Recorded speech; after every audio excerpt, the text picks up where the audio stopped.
it's been observed in this country, Trevor, that we have a host of companies that survive past their natural end date. The zombie companies that they carry debt, they don't have the cash flow to sustain their operations in a kind of a typical way, but they kind of continue to like thump along in Canada because good enough is good enough, and there's not real competition to force them out.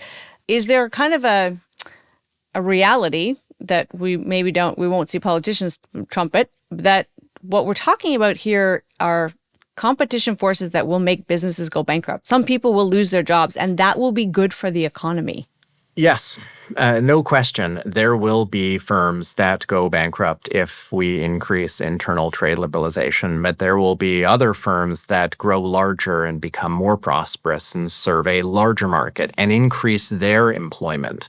And so it's a process of reallocating where the jobs are rather than reducing the total number of jobs that exist. Now, that adjustment is difficult, certainly, for individuals involved, so I don't want to belittle that, but it's not the bankruptcy or the reduction in size that's occurring in a vacuum. Those firms are shrinking because another firm in Canada is growing, eating their lunch, if you will. They're a higher productivity or higher quality, or they do something that consumers value more than the other firm. And so in a sense, we would like Canadians that discover, innovative ways of producing a company, we'd like them to succeed. And naturally, that does mean that someone else is not.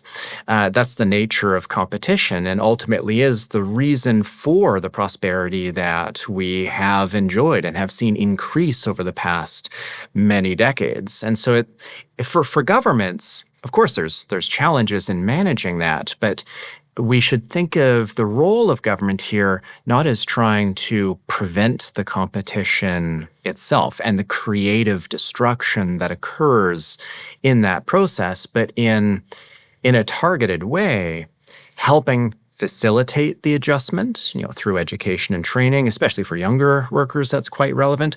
Maybe even targeted kind of income support for a certain period of time for displaced workers. And we do see that as a feature sometimes during recessions where the EI system becomes more generous in certain regions compared to others. So it's supporting individuals rather than trying to prevent the market processes from, through profit and losses, finding who is the best producer of a particular good or service.